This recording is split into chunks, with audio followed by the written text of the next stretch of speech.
नमस्कार दोस्तों, welcome to our YouTube channel Shraddha Mallik. अगर आप चैनल पे नए हो तो चैनल को सब्सक्राइब कीजिए। ऐसे ही नई नई कहानी सुनने के लिए और पढ़ने के लिए मिलेगी। होली की कथा। बहुत समय पहले हिरण्यकश्यप नाम के राक्षस ने ब्रह्मादेव की तपस्या करके अमर होने का वरदान मांगा।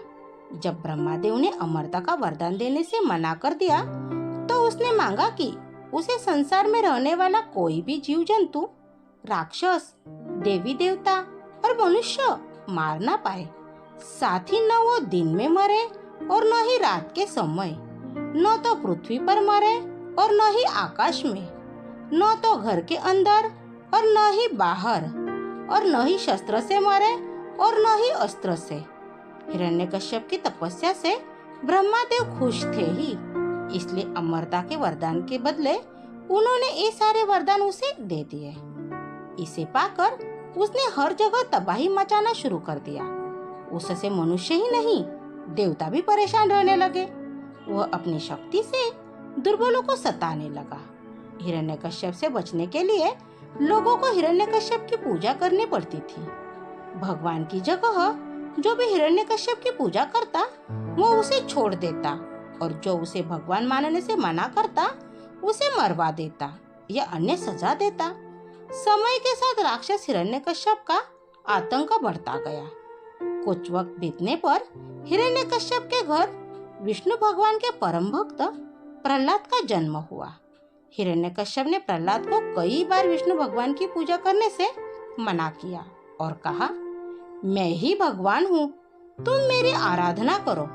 हर बार हिरण्यकश्यप की बात सुनकर प्रहलाद कहते, मेरे सिर्फ एक ही भगवान है और वो भगवान विष्णु है। प्रहलाद की बातें सुनकर हिरण्यकश्यप ने उन्हें मारने की कई कोशिशें की, लेकिन वह सफल नहीं हो पाया। भगवान विष्णु अपनी शक्ति से हर बार हिरण्यकश्यप के सारे प्रयास विफल कर देते थे। एक दिन हिरण्यकश्यप के घर उसकी बहन होलिका आई। होलिका को आग में न जलने का वरदान प्राप्त था। उसके पास एक कंबल था जिसे लपेटकर यदि वह आग में चली जाए तो आग उसे नहीं जला सकती थी।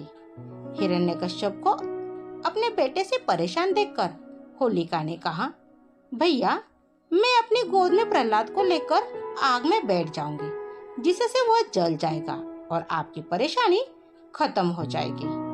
हिरण्यकश्यप ने इस योजना के लिए हामी भर दी। उसके बाद होलिका अपनी गोद में प्रहलाद को बैठाकर आग पर बैठ गई।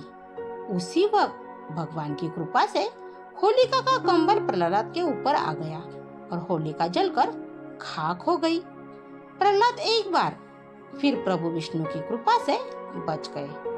आग में जिस दिन होलिका जलकर भस्म हो गई थी, उसी दिन को आज तक लोग होलिका दहन नाम से जानते हैं।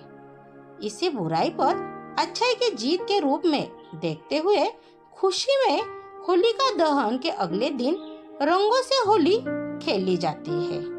कहानी से सीख, बुराई कितनी भी ताकतवर हो, एक दिन जीत अच्छाई की ही होती है। इसी वजह से हमेशा बुराई का मार्ग छोड़कर अच्छाई का मार्ग अपनाना चाहिए। Thank you. Please like, share and subscribe.